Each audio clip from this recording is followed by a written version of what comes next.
¿Cómo están, estimados estudiantes? El día de hoy vamos a revisar el tema de los ejecutores testamentarios o el albacea.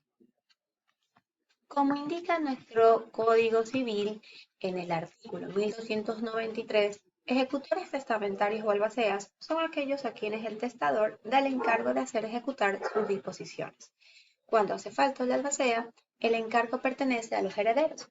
Y es que la ejecución y pleno cumplimiento de la voluntad del testador, dentro de las exigencias legales, se encarga el albacea justamente de revisar que todo aquello que sea dispuesto en el testamento se ejecute conforme lo ha determinado el testador. Es decir, esta institución está destinada a asegurar el cumplimiento del ordenado en la última voluntad del causante.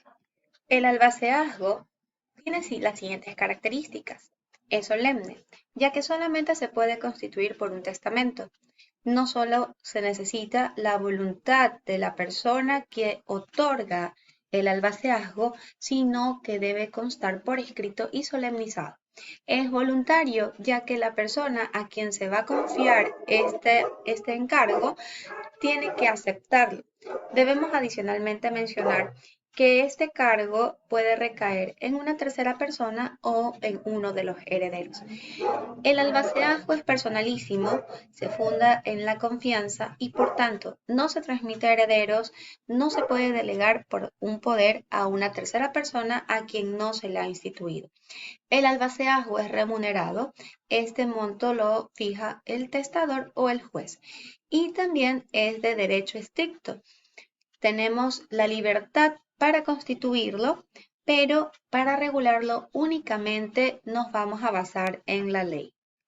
El encargo de albacea tiene una temporalidad, es decir, dura un tiempo cierto y determinado.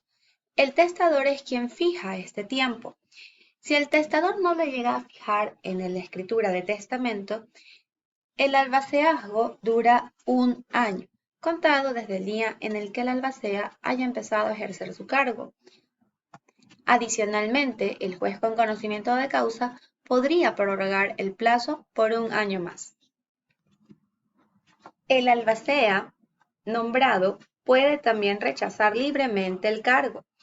Esto es parte de su libertad y voluntaria aceptación. Una vez aceptado, tiene un tiempo de duración conforme lo determinan los artículos 1324, 1325, 1326 de nuestro Código Civil. Capacidad para ser albacea. El artículo 1295 nos indica categóricamente que excluye a los menores de edad para el cargo de albacea. No puede ser albacea el menor de edad. Y a los que no pueden ejercer una tutela o curaduría, tampoco pueden ser encargados de esta institución. Aceptación del cargo de albacea. A más de los artículos en esta diapositiva mencionados, debemos indicar que el llamado al ejercicio de este cargo civil debe aceptarlo o debe excusarse. Adicional, pues, como señalamos en el 1297, el juez, a instancia de cualquiera de los interesados en la sucesión, señalará un plazo razonable dentro del cual comparezca el albacea a ejercer su cargo o a excusarse de servirlo, y podrá el juez, en caso necesario, ampliar por una sola vez el plazo. El artículo 1013 en complemento dice: son indignos de suceder el tutor o curador que, nombrados por el testador, se excusaren sin causa legítima, y el albacea, que nombrado por el testador, se excusare sin probar inconveniente grave. Por tanto, aquí tenemos un complemento a los artículos expresados en esta diapositiva. A continuación, vamos a revisar las facultades y obligaciones del albacea.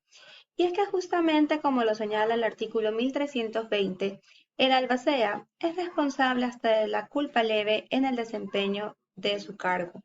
Por tanto, responde también del dolo y en cambio no se le puede exigir reparación de culpas levísimas. Esta norma general no se puede alterar por voluntad del testador, pues tenemos en base el 1319 del Código Civil que indica no puede exonerarle de sus obligaciones según se hayan definidas en este título. Tal como dispone el 1302 del Código Civil, de existir varios albaceas, hay un principio de solidaridad respecto a su responsabilidad. Por tanto, solamente puede el testador exonerarles de la solidaridad o el juez dividir las administraciones de manera que cada uno responda por la suya. Adicionalmente, la responsabilidad del albacea es respetar la ley. Todo ciudadano en sí está llamado a respetarla y se presume que todos conocen las leyes. Adicionalmente, el 1322 indica: se prohíbe al albacea cumplir las disposiciones del testador en lo que fueran contrarias a las leyes, so pena de nulidad y de considerársele culpado de dolo. Adicionalmente, vamos a dar lectura en hora autónoma de las diapositivas que contienen las facultades y obligaciones del albacea.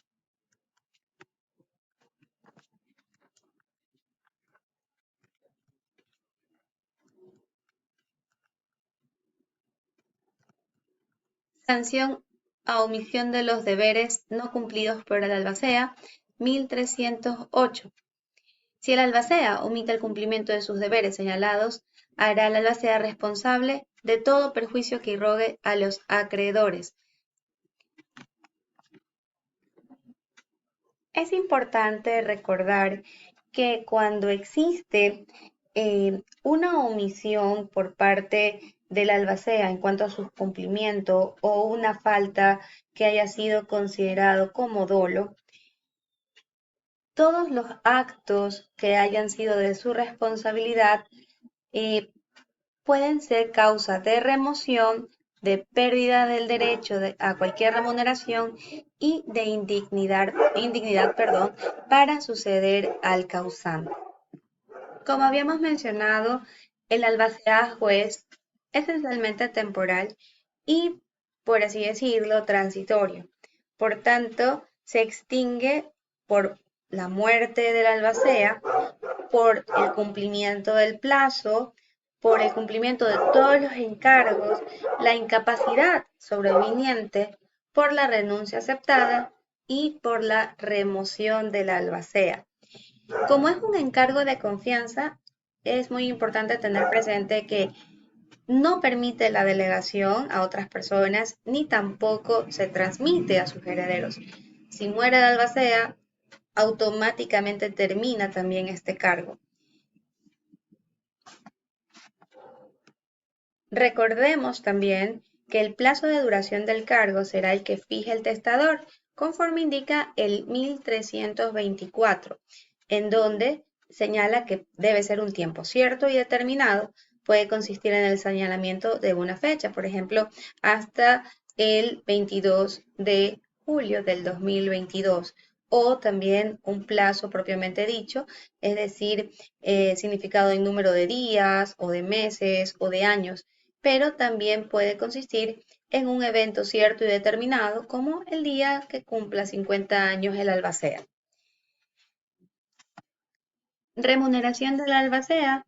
El albacea, en el caso pues que haya aceptado este cargo, según nos indica la ley en su artículo 1323, de no ser señalado esta remuneración por el testador mediante el testamento, entonces será del 4% de los bienes que administre. Y si fueran 2 o más albaceas, se dividirán entre ellos la remuneración en partes iguales. Adicionalmente, hay que indicar que el pago del albacea se deduce del acervo total de bienes, según lo indica el 1323, ya que es un gasto general que debe ser soportado por todos los causavientes. El artículo 1331 hace una fuerte sanción al albacea que hubiese sido removido por culpa grave o dolo. ¿Qué es lo que indica? Que todo albacea que hubiese incurrido en estas causales anteriormente indicadas pierde toda remuneración, debiendo incluso devolver lo que haya recibido a título de la misma. El pago de remuneración se hará una vez terminado el albaceaje, rendidas y aprobadas las cuentas. Precisamente esto se hace para establecer si tiene derecho y en qué medida lo tiene. Vamos ahora a ver sobre los albaceas fiduciarios. En sí, esta institución nos señala que el testador puede hacer encargos secretos y confidenciales, tal como lo señala el artículo que tenemos en la diapositiva. Estos encargos pueden ser hechos al heredero, al albacea y a cualquier otra persona para que se invierta en uno o más objetos lícitos, una parte de bienes de que pueda disponer libremente. El encargado de ejecutarlos se llama albacea fiduciario. De este artículo entonces podemos verificar los elementos esenciales de esta institución. Primero es testamentaria. Se contrae a bienes determinados y estos han de ser aquellos que el testador puede disponer libremente. El objeto tiene que ser lícito y el encargado actúa confidencialmente. De esto justamente podemos verificar los requisitos de estos encargos secretos que están contenidos dentro de esta diapositiva. Designada por testamento, justamente por el hecho de la solemnidad. Sobre todo, hay que verificar la situación del encargo secreto. Sobre esta condición, vamos a revisar el artículo 1333 y el 1337, que declara la principal consecuencia de esta reserva. No puede ser obligado el albacea a revelar el objeto del encargo ni a dar cuenta de su administración. Si carece de esta característica, en tal caso, pues se desvirtuaría el albaceazgo fiduciario y tendríamos solamente una asignación modal. Para concluir, vamos a recordar que la aceptación del cargo de albacea deberá ser juramentada ante un juez. No puede ser obligado el albacea fiduciario a rendir cuenta de su gestión, pero en este caso puede ser obligado a dejar en depósito o afianzar la cuarta parte de lo que por razón del encargo se le entregue a instancia del heredero, curador de herencia yacente o albacea. Se cancela la caución o devuelve el depósito luego de 4 años de abierta la sucesión. La aceptación de cargo es libre, justamente cuando hay alguna causa justa para excusarse, incluso para los albaceas fiduciarios, esto sería una situación aceptada para la no aceptación de este encargo. Resulta justamente necesario revisar el artículo 1298, por el cual se hace indigno de suceder el ejecutor testamentario que rechaza el cargo sin justa causa. La no aceptación implica, por tanto, una especie de ofensa al testador y por eso es que se le impone esta grave sanción de declarar indigno quien incurre en esta falta. Hasta aquí, chicos, con esta breve explicación de el albaceaje.